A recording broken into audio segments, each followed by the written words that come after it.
Okay, so I'm going to talk about my 1993 Dodge W350.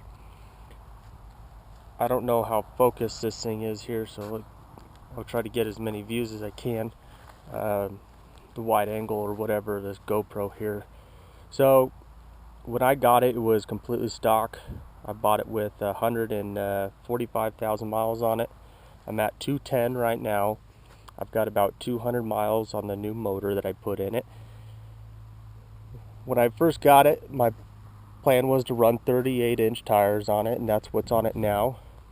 As you can see, I got quite a bit of clearance there, and they don't really rub ever, except when I turn full lock. They kind of hit the leaf springs in the front.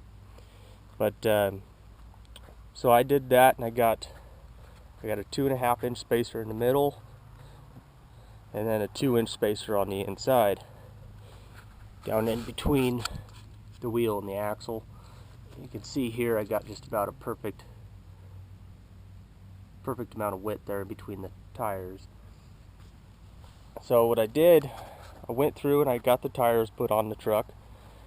On the fronts, I stretched the front fender 6 inches.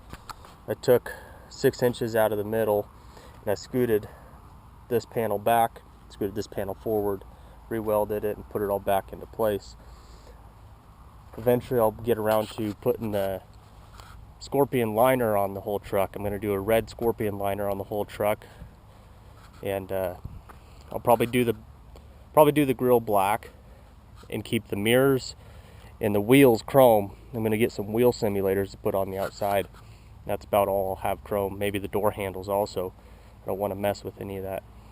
So after putting about 30,000 miles on the 12 valve that came with the truck, I went through about 5 turbochargers in a very short period of time, about 3 months, and some of those were rebuilt, some of them were brand new, and for the life of me I tried everything I could to try to get the turbos to last. I replaced oil regularly. I thought it was an air filter, thought it was restriction in the oil line, the return line, all that stuff. Replaced everything that I could think of.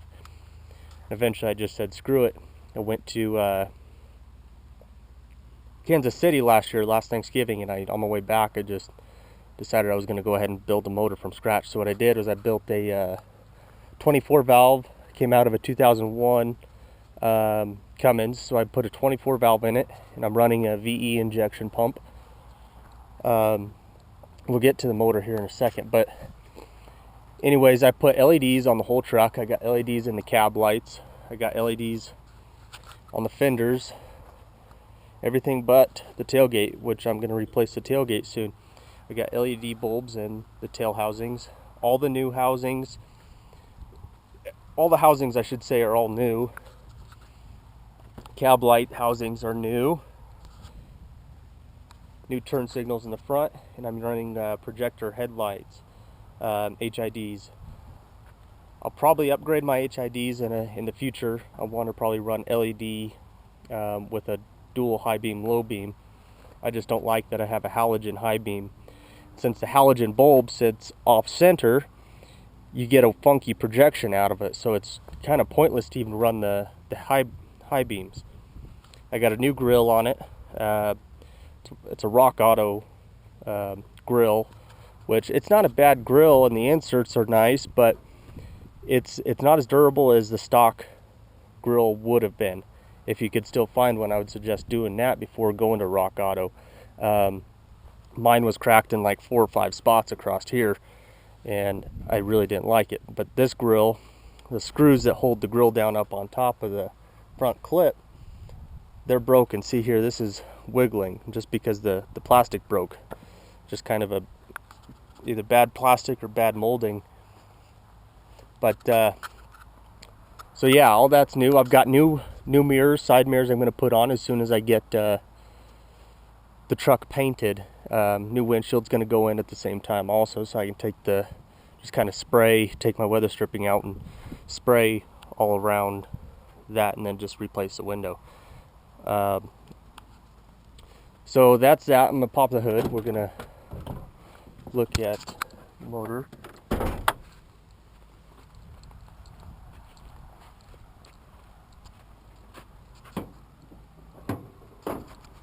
Okay, so it's my 24 valve. I built this motor from the ground up, from scratch.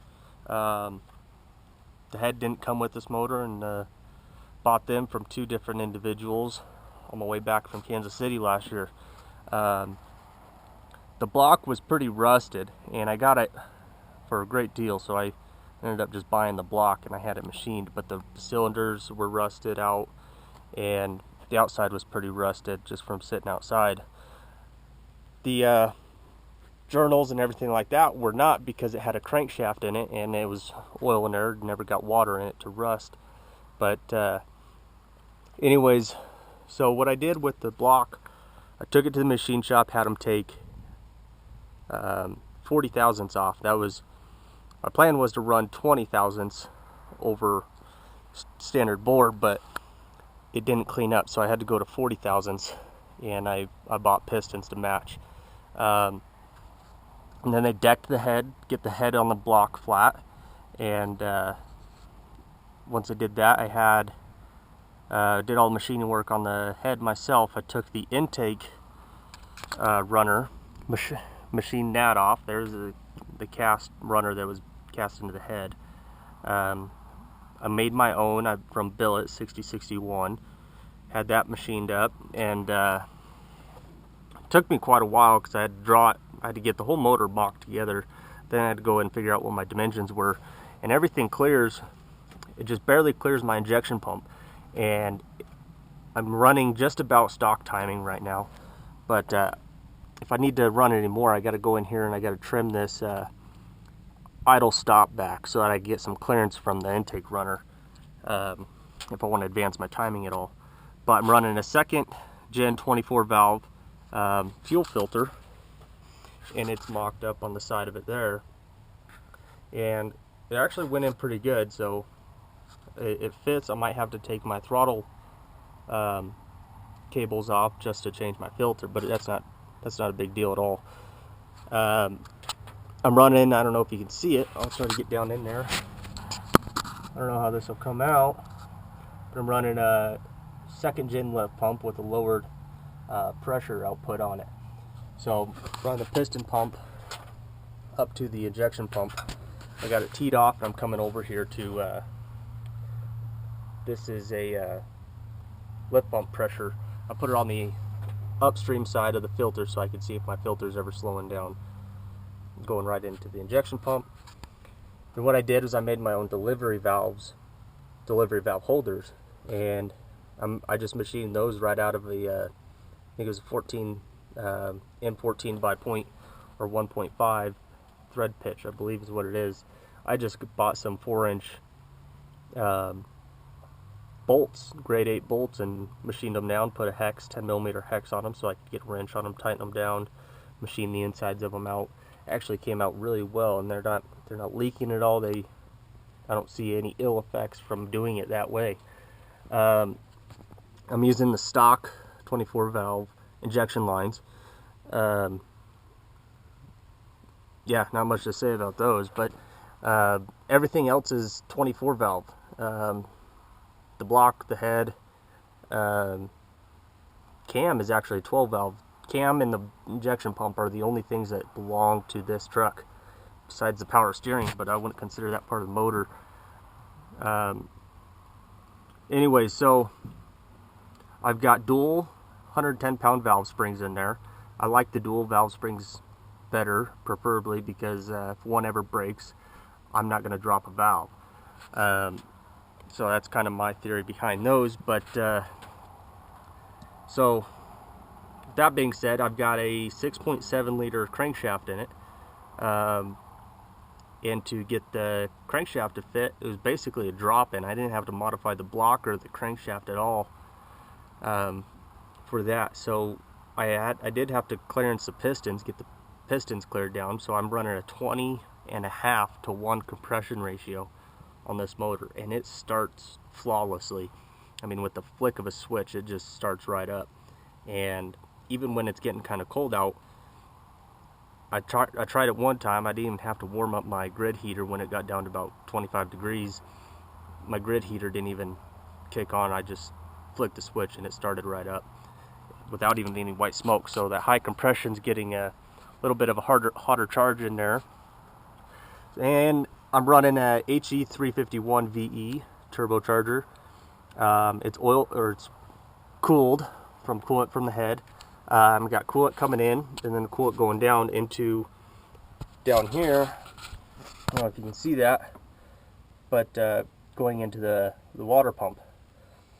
Then brand new oil lines coming in. I got an oil line on the bottom that is actually leaking, so I'm gonna order one of those perforated or bendable ones down there and put that on the bottom. And probably time. I bought this as a used turbo, and the guy said it was in good condition. I didn't even think twice. I just put it in. So I checked shaft play. Shaft play is fine, but it leaks out of the compressor housing, and it's leaking pretty slow. So, but enough to I got to get it rebuilt. But I bought a standalone controller for this turbocharger, and this standalone controller is basically a plug-and-play system. Hook up your positive, your negative, everything like that, and that's it. So you have your drive pressure, your maximum pressure based on your pressure switch. This guy that makes these, his name is Steve Dolan, I believe, and sells them to the public, whoever's willing to buy one, and you just put it in with a HE351 VE. I think he's even got it to work on the Garrett turbochargers now also. The exhaust brake function on this thing is basically my tipping point of why I went with this turbocharger. I built a high compression motor out of intent. I wanted low end torque. I'm not a street racer or anything like that, so I want the low end torque for pulling and also for my 38-inch tires, and the exhaust brake. So with the turbocharger and the controller, I'm still at about half of what I would pay for an exhaust brake setup. I basically could have brought an exhaust brake without an air compressor, the way I look at it. So anyways, that's the drive pressure, max pressure. That's based off of 100% and I think 40% of the 50-pound pressure sensor values. And then the brake, kind of scratch that out. Doesn't really mean brake. He had some old housings that he did a software update on, and this is basically the actuation. I believe it's how fast that vane's actually open from 0 to full boost, whatever you're running. From about 40% to I can't quite think it off the top of my head, but from about 40 to 50, I really get no effect from there, but I really start seeing drastically less throttle response and horsepower when I'm below about 40. So I just kind of leave it right in here, no big deal in here. Actually fit really nice right where my ashtray used to sit, and it fits almost dimensionally exact. And the stock screws that used to screw to the side of this, it's actually what I used to mount that on there, so it literally just fell in there. If I ever decide I want to use my ashtray and put my ashtray back in and figure out where I'm going to put this, but it's got a light up here that shines down across my knobs so I can see my knobs in the dark. So that's pretty cool. Actually worked out really well. I did white face gauges on all the gauges and the vent control up here. So I actually like the way it looks. It's a lot easier to see at night. I mean, it's just like night and day, pun intended. So the glow shift gauges that I put in, I've only had them in for about 24 hours, and I like the gauges, I like their function, but I've heard mixed reviews about them, so we're gonna put them to the test and see how long they last. Yeah, they're 7 color display change. They're not very bright when which is good because I do a lot of hunting, and I don't like bright gauges when I'm driving around at night and stuff like that. So anyways, the pillar is also a glow shift pillar. It's a nice pillar. It's designed to go over the stock A-pillar trim, but I decided not to do that. What I did was I notched it, and you can kind of see what I did here. I notched it for the overhead trim piece, and just screwed it right in place there. It lines up pretty good. It's not an exact fit. I guess I could do a little bit more trimming on it, but I'm not really worried about it. It looks good, and it's in place, and it holds my gauges, and it, you know, it's not too redneck at all. So I guess at this point, oh, when I bought the truck, yeah, I had a gear vendor's overdrive unit on it, and I took it off because the only reason I was using it was for kind of racing it, if you will. I'd be in third gear, high RPMs, and I'd switch it, and it would just lock and shift into overdrive, and that was great because I'd get about 20 more miles an hour out of third gear, downshift, and then go into fourth, and you know, it do the same thing in fourth gear. So it was pretty cool just to have like an automatic 2-speed third and fourth gear. I mean, I could have done it in any gear, but it was kind of pointless in lower gears. The gear vendors was pretty big, and it leaked a lot, so I got rid of it, and I put on a stock tail housing to the MP205, and I built my own drive shaft. As you can see, I ordered the ends from Spicer and put Spicer ends on, welded them on, and so on and so forth. So I took that out, and I got a fair value out of it, so it kind of paid for the motor build that I was working on. I guess I'll go ahead and start it now. We can hear how it's running.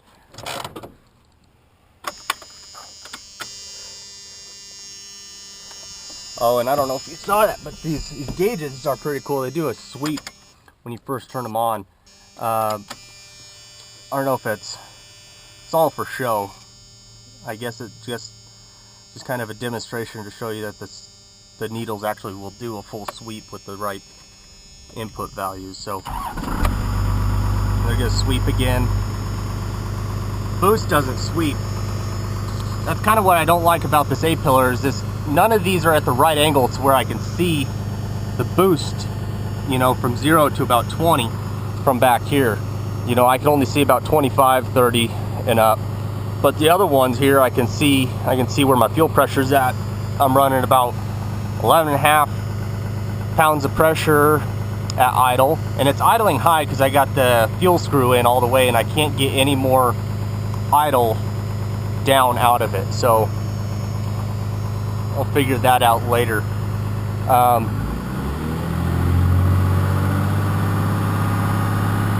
So let's talk about the controller here a little bit. You can see I've got my drive pressure turned all the way up, so that means that I'm going to build boost easy, but I have a more restricted exhaust housing, if you will. So I'll build this up to just where I start to get a little bit of boost out of it. You see the boost is going up. I'm probably at about 5 pounds there, and I'm just going to open the vanes on the turbo. That's full open. I just dropped my boost. I'll open it back up, build my boost right back up. So it's a really neat function about this thing.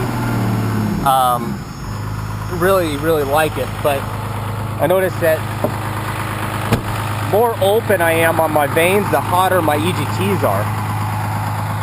So I just kind of got to find a balancing point when I'm going cross country or something like that. But anyways,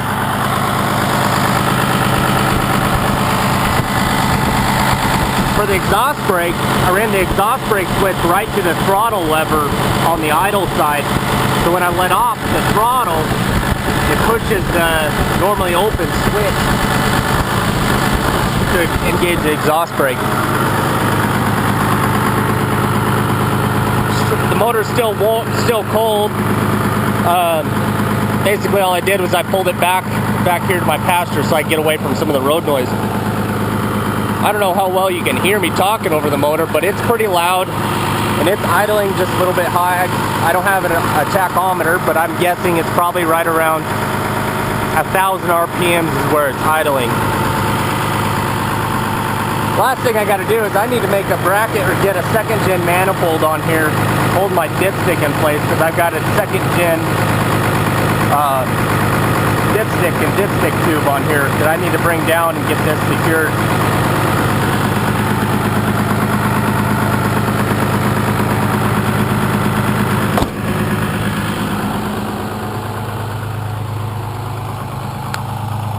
I put a Diamond Eye 4-inch exhaust on it with a muffler.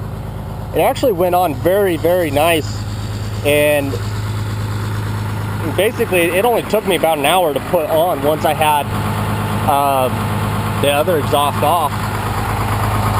Fits real nice through here, doesn't touch anywhere. I kind of had to do some mocking up with my brackets here to hold the exhaust off to one side so it doesn't touch up by my transfer case. There's my muffler, my hangers over the axle.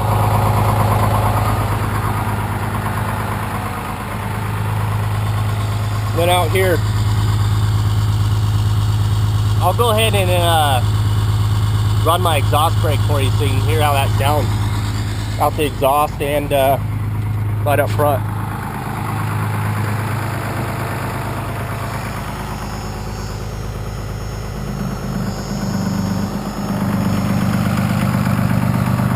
So my switch seems like it's not holding up very well. It's kind of intermittent and kicking the exhaust brake on and off.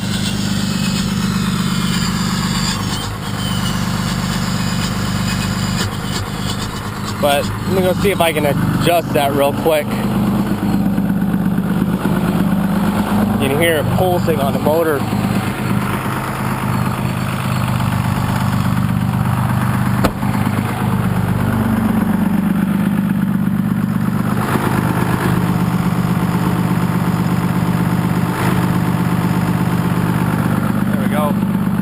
Actually, the wires aren't soldered on, so they're kind of just vibrating. That's the problem.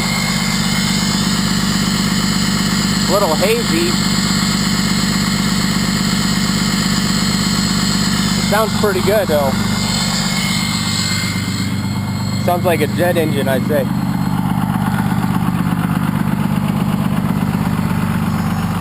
From in the cab. Big difference, and it's got extremely awesome braking power, really awesome. I mean, it just, not like a pack brake that my buddy used to have. I mean, this thing stocks. So we'll go for a drive. I'll keep my exhaust brake off for now, kind of keep these set where I like them, and we'll go from there. I don't know if I'll try to get a whole bunch of gauges, you know, in this video, but I'll try to demonstrate it out here, just try to show you the versatility of the turbo controller and kind of the low end torque that this high compression 24 valve has. So I've also got 100 horsepower injector nozzles on these. And I'm running the, I just dropped the clutch in second gear, 38-inch tires. I didn't even think about it. So I'm running the VP44 pop pressure on these injectors. I might experiment down the road and get the pop pressure lowered on these and see if that makes any difference. But so far I've got my fuel pump turned up all the way. I'm not running, I'm just above stock timing because I'm using the original 12 valve timing cover on this thing. So the injection pump also the timing mark should line up where stock was, and I'm just slightly advanced to that. And the only thing is that my truck hazes. It hazes driving down the road. As you can kind of see, it's kind of hazy, and I'm not even on it. I'm just cruising at 40 miles an hour. But it doesn't soot black smoke like the original 12 valve did. I'm guessing that has to do with the higher compressor, getting a more efficient burn out of it under full throttle and full load. But if I punch the gas here, my motor's well enough warmed up that I don't, still a new motor, so I don't like to push it that hard. Like I said, I've only got about 200 miles on this thing now. So, I mean, it's clear pretty quick there. It smokes right off the bat, but it's instant clear.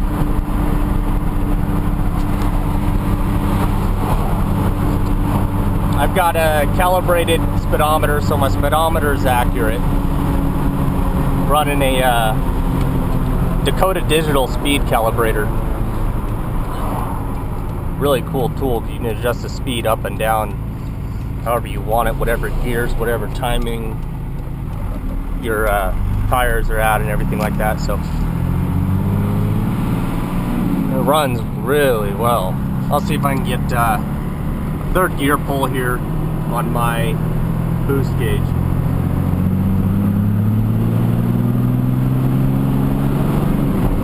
Boost drops down a little higher RPMs. Third gear I can get about 35 pounds out of it. Fourth gear I can get a little bit higher, running about 38 pounds, about 1300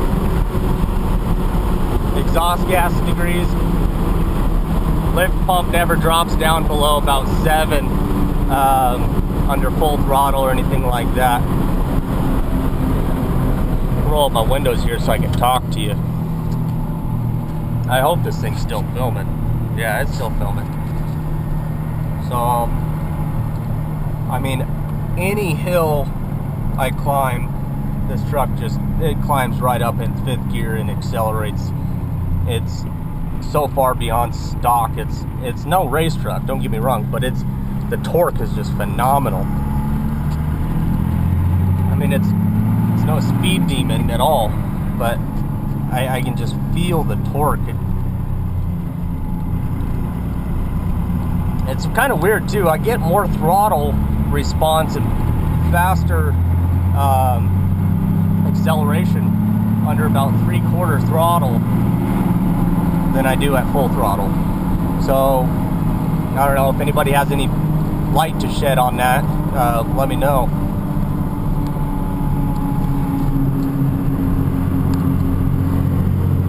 Uphill, 4th gear, about 38 pounds boost. So that's that. I'm gonna go ahead and open the turbo up.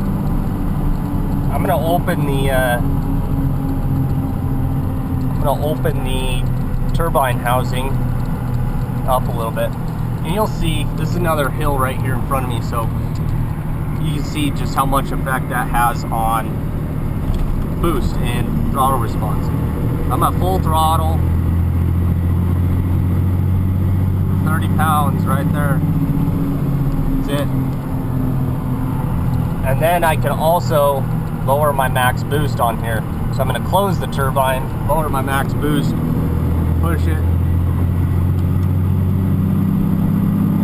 Well, I'm still right up there.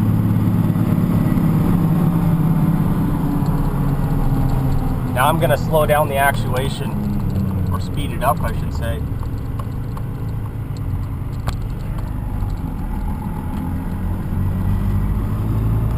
Alright, so that's all the way open. 3rd gear,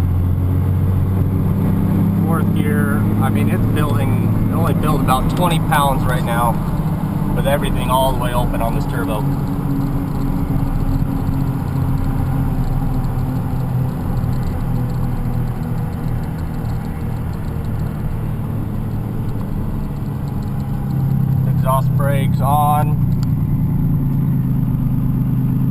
fourth gear. It's just incredible how awesome this exhaust brake is, though.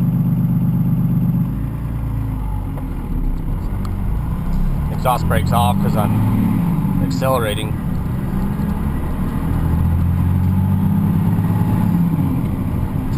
And when I'm running the exhaust brake and I'm shifting, I basically don't let the throttle off all the way when I push in the clutch, so I don't kick on the exhaust brake.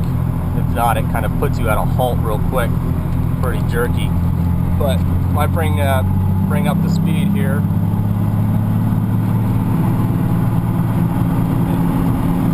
activate the exhaust brake. That's exhaust brakes right there.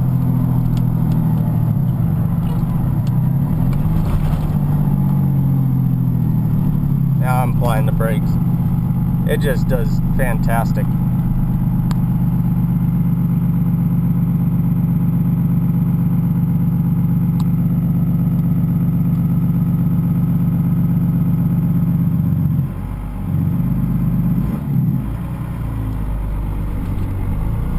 Oh, I've got a south bend clutch in here.